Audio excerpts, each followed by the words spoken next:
اعوذ باللہ من الشیطان الرجیم بسم اللہ الرحمن الرحیم۔ اللہ تبارک و تعالیٰ کے فضل و کرم سے ماہ رمضان کی برکات ہمیں مستفیض ہو رہی ہے۔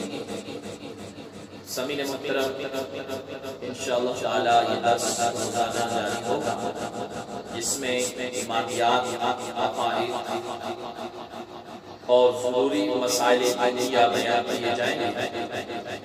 آج کا ہمارا موضوع ایمان ہے۔ ایمان کیا ہے؟ عقیدہ کیا ہے؟ عقیدہ نظریات کو کہا جاتا ہے، اٹل نظریات کو کہا جاتا ہے کہ زبان سے جن کا اقرار کیا جاتا ہے اور دل سے جن کی تصدیق کی جاتی ہے۔ اسلام کا پہلا رکن توحید ہے۔ توحید کا معنی اللہ تبارک و تعالیٰ کی ذات اور صفات کے متعلقہ ایمان لانا۔ سامعین محترم، توحید کا مطلب یہ ہے کہ اللہ تبارک و تعالیٰ واحد یکتا ہے، وہی معبود برحق ہے اور کوئی اس کے سوا خدا نہیں ہے۔ اللہ تبارک و تعالیٰ کی صفات اس کی ذات کے ساتھ قائم ہے۔ وہ ہر طرح کے عیوب سے، نقائص سے پاک ہے، حوادثات سے پاک ہے۔ وہ ہمیشہ سے ہے، ہمیشہ رہے گا۔ اس کی ذات فنا سے پاک ہے۔ وہ ہر چیز کا جاننے والا ہے۔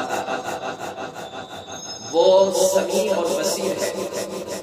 ساری کائنات کے اندر علم اور قدرت کے اعتبار سے موجود ہے۔ وہ کھانا، پینا، اٹھنا، بیٹھنا، چلنا، سونا، وہ تمام ان باتوں سے پاک ہے۔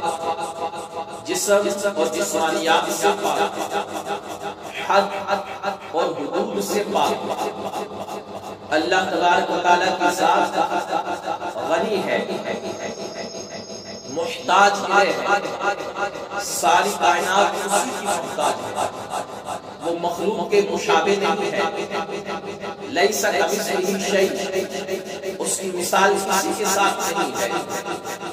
وہ علیم اور قدیر ذات ہے، ہر ممکن پر اسے قدرت حاصل ہے۔ اللہ تبارک و تعالیٰ کی صفات اس کی ذاتیہ ہے، ابدیہ ہے۔ وہ تمام خوبیوں کا مالک ہے۔ سامعین محترم، رب پوری کائنات کو، ہر مخلوق کو جانتا ہے۔ کائنات کے ذرے ذرے کا علم رب کو ازل سے موجود ہے۔ سامعین محترم، یاد رکھیے وہ جگہ سے پاک ہے، جہت سے پاک ہے۔ بہت سارے لوگ کہتے ہیں اوپر والا، تو یہ جملہ درست نہیں ہے۔ جب اوپر والا کہا جائے تو جہت ثابت ہوتی ہے، پر اللہ کی ذات جہت سے پاک ہے۔ وہ علم و قدرت کے اعتبار سے ہر جگہ موجود ہے، مگر مخصوص جگہ سے اس کی نسبت کرنا یہ درست نہیں ہے۔ وہ ظلم نہیں کرتا، وہ بھولتا نہیں ہے، وہ ناانصافی نہیں فرماتا، بلکہ وہ عدل فرمانے والا ہے، فضل فرمانے والا ہے۔ سامعین محترم، اللہ تبارک و تعالیٰ یکتا ہے، الصمد ہے۔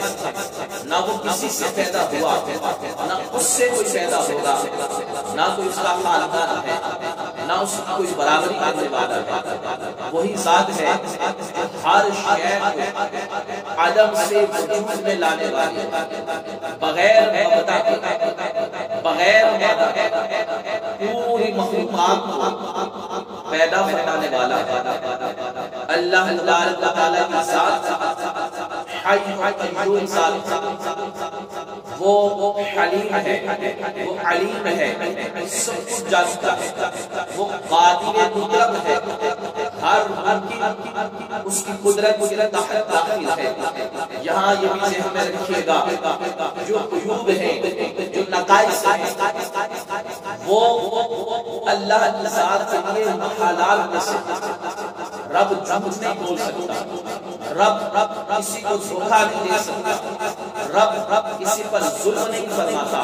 اگر کوئی ایسا عقیدہ رکھے کہ معاذ اللہ رب بھی جھوٹ بول سکتا ہے تو یہ عقائد توحید کے منافی ہے۔ عقیدہ توحید کے اندر نقص ہے، وہ شرک سے پاک ہے، نہ شرک کے ساتھ پسند فرماتا ہے، نہ شرک کی صفات پر پسند فرماتا ہے، اور نہ ہی صفات کے تقاضوں کے اندر شرک کیا جا سکتا ہے۔ وہ اپنے افعال کا خود مالک و مختار ہے، ہر کام اس کے ارادے سے ہوتا ہے، کائنات کا ذرہ اسی کا محتاج ہے۔ اگر وہ حکم دے تو کائنات کا ارتقا بھی حکم کرتا ہے، اور اگر اس کا حکم شامل نہ ہو تو ایک ذرہ بھی، ایک مچھر بھی اپنے پر نہیں ہلا سکتا۔ سامعین محترم، یہ رب کے توحید کے بارے میں ہمیں جاننا چاہیے۔ رب نے فرمایا فَاعْلَمُوا، خوب جان لو کہ وہ رب ایک ہے۔ رب کے بارے میں کائنات کا ذرہ یہ رب کی وحدانیت کی دلیل ہے۔ انسان کا وجود، انسان کے جسم کے اندر اللہ نے جو نعمتیں رکھی ہیں، ساری میرے رب کی وحدت کی، اس کی توحید کی دلیل ہے۔ کائنات میں بکھرا ہوا ساز و سامان، چرند چرند، پہاڑ، دریا، خوبصورتی، یہ طرح طرح کے انعامات، یہ سب رب کی وحدت کی، اس کی توحید کی دلیلیں ہیں۔ رب فرماتا ہے کائنات کو، بلکہ یہاں تک فرمایا